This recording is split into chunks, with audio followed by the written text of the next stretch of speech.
A Hall of Fame coach, a new-look roster, and a program eager to turn the page. After an offseason of reshaping the Bears, head coach Nathan Brown believes the foundation is in place for Central Arkansas to take a big step forward in 2026. We'll have the head coach, Nathan Brown. We have Trevion Traylor representing the defense and Tyrell Pollard representing the offense. Coach, I'll start with you because this team looks a lot different than last year. You went on a 5-game losing skid to end the season, but what gives you the confidence that this is a program that's ready to turn the page in 2026?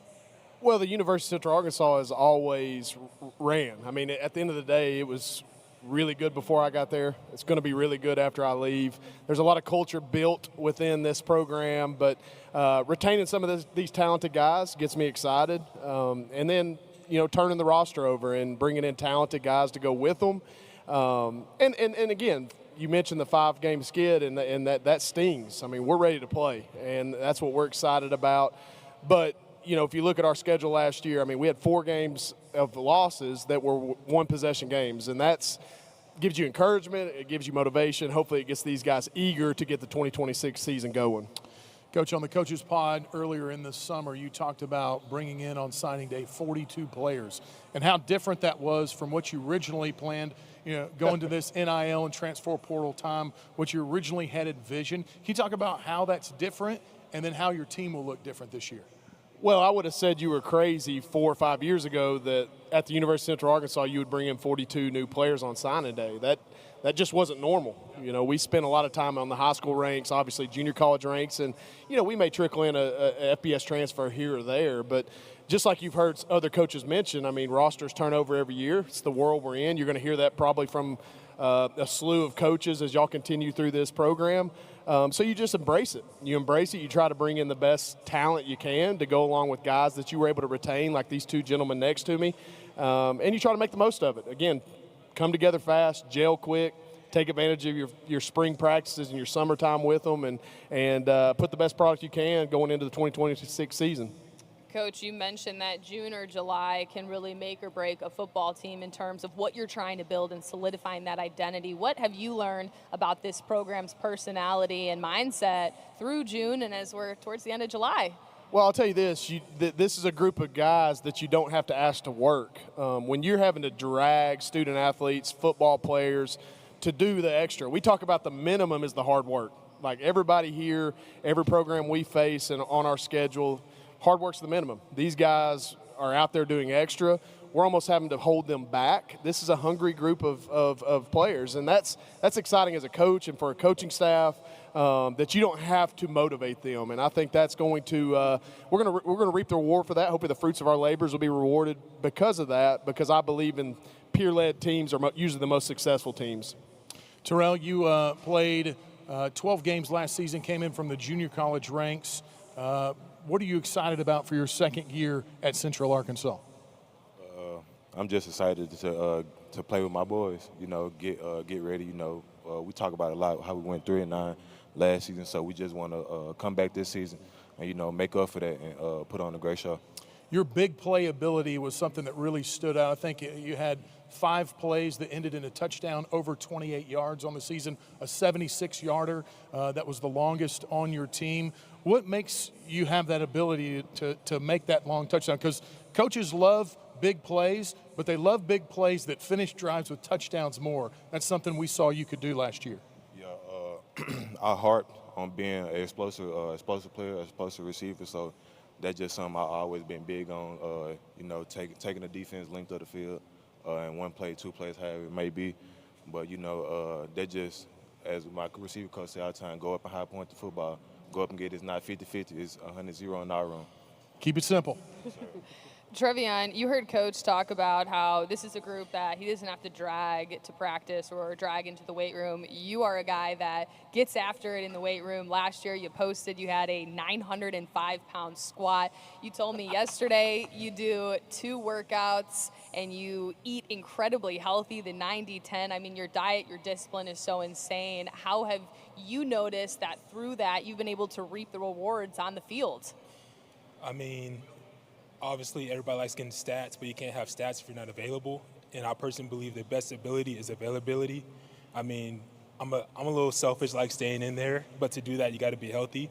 So that means you got to log in on your body a lot, and so like I pride myself on that, to be able to go out there and make plays, and to keep doing it over and over and over. I mean, a lot of people, you see them, they wear out about like week 6 or 7, and they're just, bodies are torn. But diet goes a long way, and taking care of yourself so you can keep going to that 12-game season, hopefully further than that this year.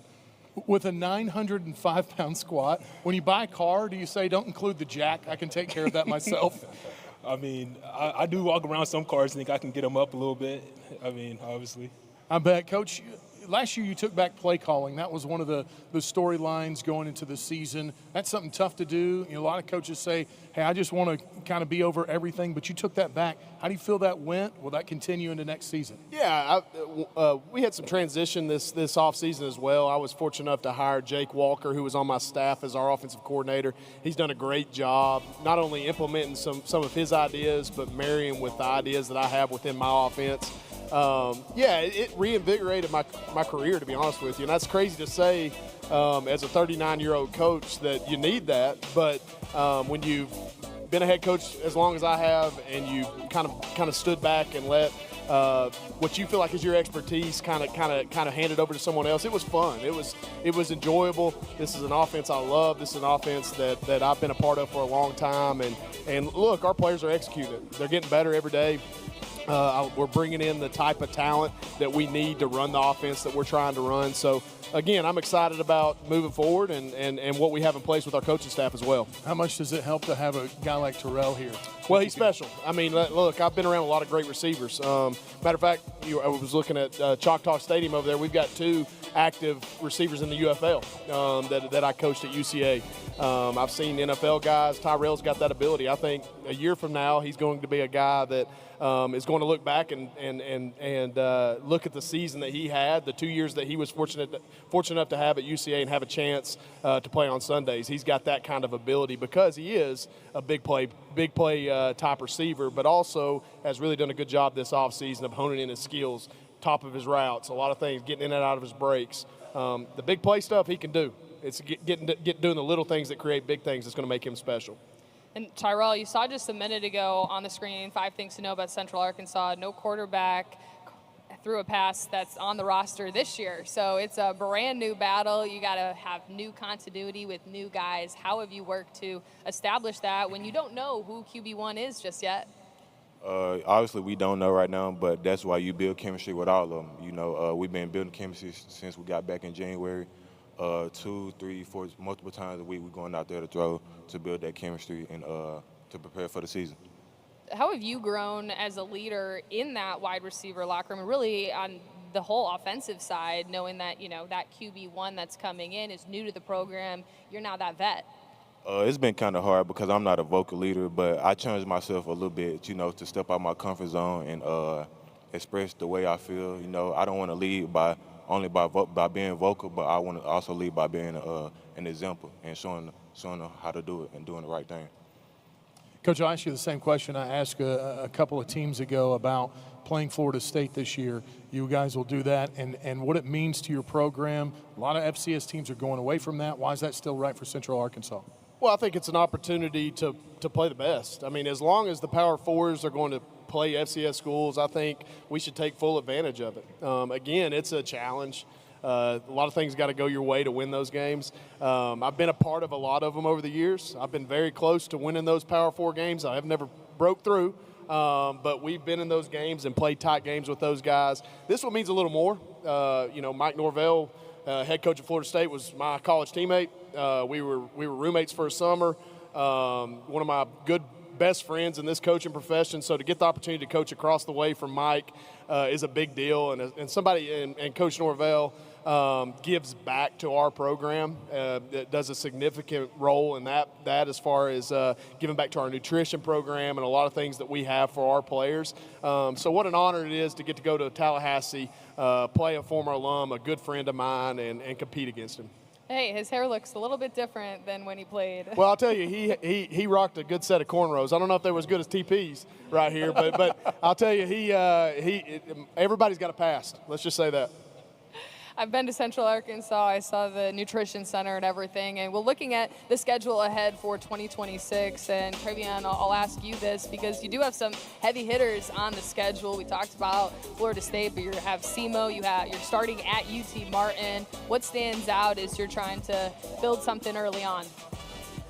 I'll say just take it 1 week at a time. I mean, I can't look too far into the future. Obviously, we want certain goals, but we got to get ready for UT Martin right now. That starts in January, really. Like, that's first game. I just got to make sure I'm taken care of, people in my room are taken care of, side of the ball, like we're all locked in, and TP will take care of the offense. We just got to make sure we bond together and get ready for that upcoming first game. Coach, starting on a Thursday, a little bit different, August 27th. Can you talk about, basically 2 days early than you normally would, starting on a Thursday and playing a good team like UT Martin? Yeah, excited about it. I mean, this game was scheduled as a week 0 game on a Saturday. A few months back, it was posed to play on a Thursday night. I was all for it. I think a lot of that has to do with trying to get this bad taste out of our mouth from last year. I want to play. I want to get going. Obviously, UT Martin and Coach Simpson, what they're doing over there in the OVC has been impressive. I think they're preseason ranked number 1 in their conference polls, so we know that's going to be a challenge. And then you turn the page to September 5th, our home opener. I mean, you're talking about a conference game in West Florida and bringing them into the conference and the success that they've had in recent history at the Division II level. Man, what a challenging game that's going to be on the Stripes. But we're looking forward to it. We'll have a great home crowd. Should be a great opportunity to see the 2026 version of the Bears. But Travion's right. I mean, at the end of the day, we've got one mind and focus. We'll worry about the conference season when it gets here, but we're worried about UT Martin and hopefully representing the UAC at a high caliber level in that game against a non-conference opponent at the FCS level.